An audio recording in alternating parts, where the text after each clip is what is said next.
It's football season in Montana, and that means it's hunting season too. Keep your taste buds watering whether you're bow hunting or tailgating by staying stocked up on Alpine Touch. The traditional seasoning is perfect for any and all meat. The barbecue sauce, perfect for your tailgate. And the sunflower seeds, amazing, are ideal for hunting camp or your seat at the football stadium. Available at retail locations around the state or at alpinetouch.com. Alpine Touch, Montana's special spice. All right. Very good. Obviously happy to beat Idaho and win in convincing fashion and retain the Little Brown Stein. So that was great. I thought it was a physical game. I enjoyed watching our guys play in it. And, you know, it's a great springboard into this week against Southern Utah, who they're a good team. They're always a tough team. I think they're very sound in what they do. They're well coached. They're physical. I'm sure they're hungry to win. So we have a high noon kickoff on Saturday against Southern Utah, and we need our fans to pack it in. It's going to be a great day in the stadium. It'll be our last home game for a few weeks. We need folks there. And on top of that, it's Military Appreciation Day, which makes it a special day for everybody. Questions? Robby, I know we got coach's perspective after the game, but winning that trophy, Little Brown Stein, the rivalry, what does that mean to you guys as players? It's great. There's a lot of history between University of Montana and University of Idaho, and it's good to beat those guys. I think when you can win those kind of rivalry games, it's obviously big for our team and our university. So it was great. Coach, you mentioned the physical style you guys played with. I know they like to play that style too. So did you? I guess, were you proud of the fact that you guys sort of won that element of the game too? Because it seemed like you guys really were the more physical team. Yeah, I thought that we came out on top in that battle. That part of it, something we pride ourselves on as well. So it was good to see our guys come through in that regard. Bobby, just after kind of reviewing the offensive performance and seeing some of those deep shots kind of pay off, was there something you were seeing from Idaho's defense that you felt confident to take some of those shots downfield and some of those big plays? You mean like versus somebody else? No, not so much versus anybody else, but was there something you saw, like an area that you could maybe exploit kind of against that Idaho defense? No, not really. I mean, it was just a matter of running our offense. And the biggest difference this week, or this past weekend from the previous couples, we didn't turn it over. I guess, Mitch, kind of a similar question, just, what were you guys seeing on offense and how are you guys able to take advantage and, get some big plays off against those guys?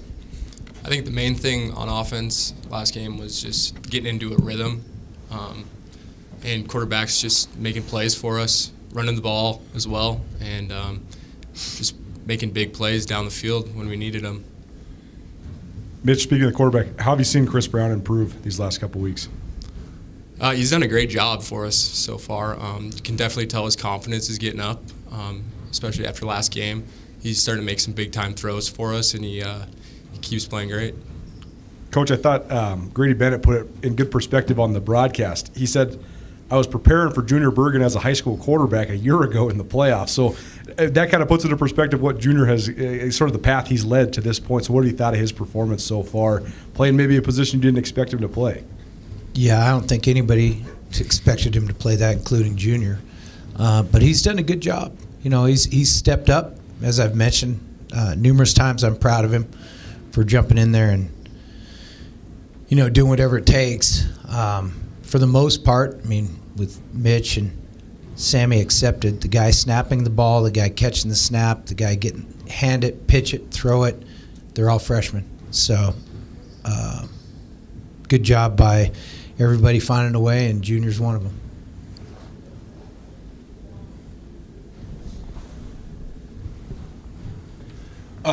Coach, you had kind of a couple old linemen go down there kind of within a few plays of each other, especially at center. I'm just curious, when that happens, you have a couple centers go down, what is the communication process like on the sideline when you're maybe not anticipating a guy who hasn't been practicing at center all week? Yeah, you don't it's kind of like quarterback. You don't get a chance to rep a bunch of guys at center during the week. You usually get two. I mean, you get two. So when you get to a third group, that makes it a little dicey. You hope you can get the snap. I mean, you got to get the play going, and it's not automatic. And then, you start running out of guys at certain positions. You wonder if you've got enough to put formation out there with regular players that play that position. So thought the guys handled it really well and overcame what could potentially have been a really tough situation.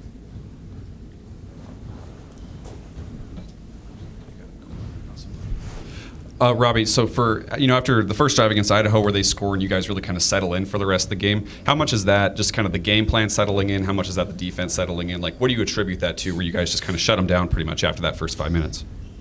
Yeah, I'd say we probably settled in after that first drive. It's kind of irritating, just from a player's perspective. I think as a defense as a whole, we're not big on spotting teams 7 points. But yeah, we settled in. I don't know what that would, the reason for that, but you play 4 quarters and there's a lot of snaps in the game, and we were able to settle down and do what we do and make plays. Coach, we've obviously talked a lot about Chris Brown after Cam's injury, but his backup now in Patterson. Like, what have you seen over the last few weeks, like in practice, and how he's kind of handled the backup quarterback role, and then obviously you felt good enough to get him some snaps there? Yeah, we want to play 2, including this week. So Robby's done a good job. He's got some great skills that hopefully we can utilize a little bit, and he's a smart guy who's tuned in. It's important to him. So, anytime a guy in that situation can come in and give you some plays, it shows he's preparing, and that's what it's about, preparation. I know you've obviously talked glowingly about the special teams units as a whole this year. What would you say is you've obviously prided yourself in special teams, but this year to be so solid across the board, what do you maybe attribute that to? Yeah, I think it's just again, it kind of goes back to what I said a minute ago about Patterson. Those guys make what they're doing important to them, and they prepare. They play really hard. They understand what's expected, and I've been doing it a long time. I've never been part of a season where the kicking game was as dominant as it's been this year. At Blackfoot Communications, our mission is to connect people, businesses, and communities to their networks in Montana and beyond. Through Blackfoot sponsorships, local ambassadors, and public programs, we support initiatives such as the Emergency Broadband Benefit, fiber deployments, and community events. For information on our commitment to improving our communities with fast, reliable, and secure internet access, go to blackfootcommunications.com/news.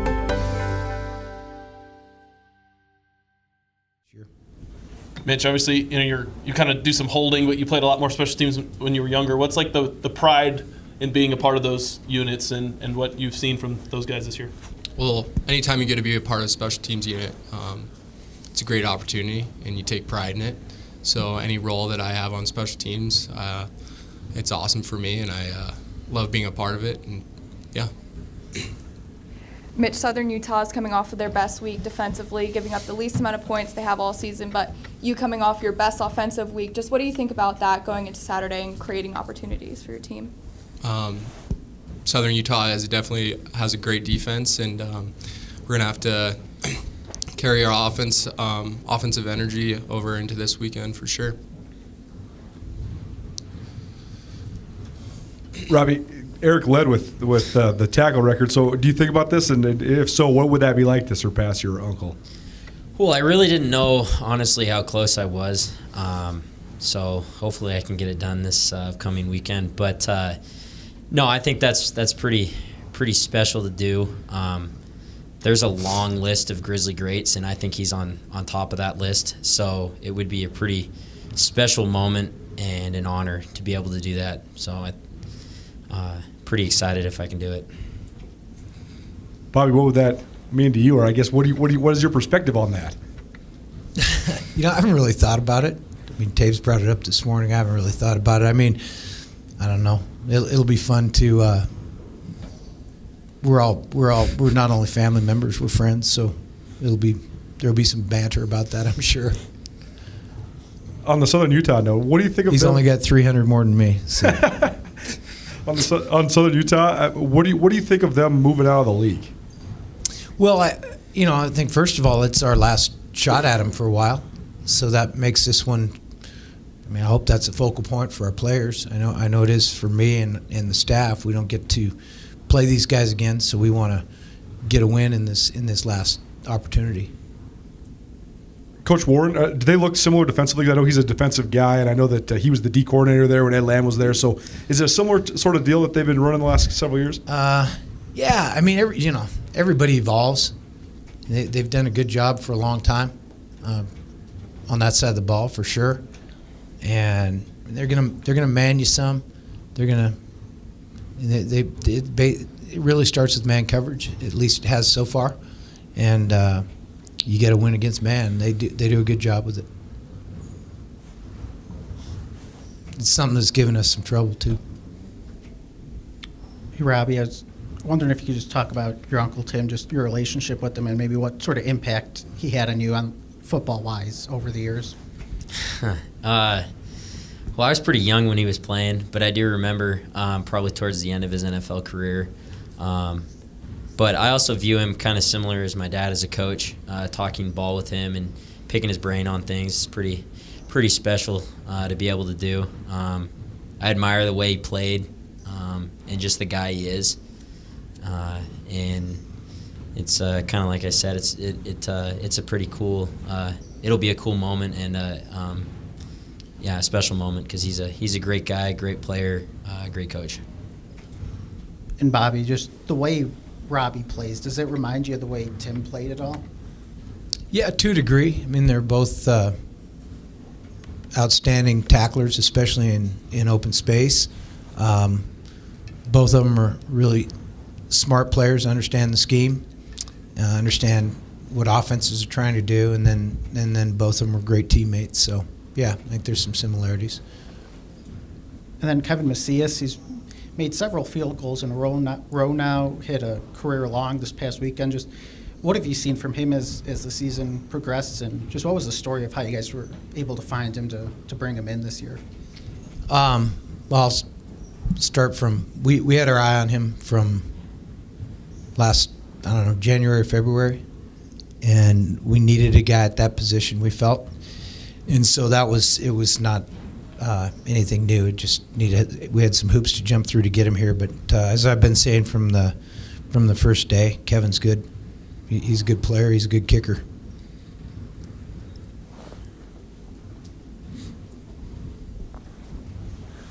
Coach, who should Griz fans be watching this Saturday as far as guys that kind of stand out for Southern Utah for you? Well, I like their receivers. I think they're the best players on their offensive side of the ball. Their offensive line is a good-looking group. They've got some really good-looking kids. And then defensively, I think the best players are their front guys. But and maybe that's why they've showed a tendency to lean on their man coverage a little bit.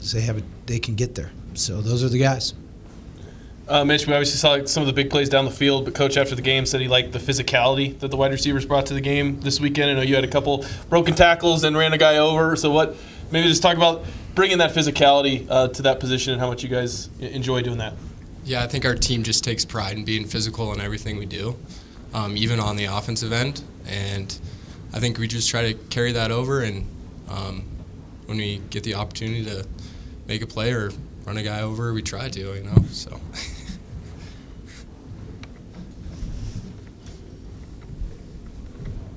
Hey, Robby, Coach said after the game, it was like, with the little Brownstein, it was like watching you guys celebrate with the Super Bowl trophy. So the Super Bowl's obviously the last game of the season, but you guys still have more games to go. So how do you keep focused going forward? What is it that's motivating you guys going forward still? Winning, simple as that. Winning is hard to do. I don't think really anybody on the outside quite understands how hard it is to win and how much time and preparation goes into each week. So anytime you can celebrate and win a game, I think almost every game's like winning the Super Bowl if you can win, because it is extremely hard to do. So it was good to be able to celebrate for about 24 hours and then get on to this next one. And Bobby, with Alex Gubner being ejected, not ejected, did you ever get any clarification on that, and if that's going to impact whether he can play in the first half this coming Saturday? Yeah, we haven't heard back from the conference yet, so hopefully our conference will do right by that kid, and we should know soon. If they don't, then we can talk more about that at that time. Coach, just curious on maybe teams past, where this one stacks up as far as just the injuries and how they've piled up at certain areas, and have you had a team that's been kind of this banged up at this part of the year before? Sean, I don't know. I don't really catalog it, my memory that way very much. But this seems a little bit outlandish in terms of my memory on how that goes. And then part of that is we're winning, and we've overcome it to a degree. So, we don't really worry about it too much, but it's still real. You have to deal with it. And sometimes you can, sometimes you can't. Anybody else? At Blackfoot Communications, our mission is to connect people, businesses, and communities to their networks in Montana and beyond.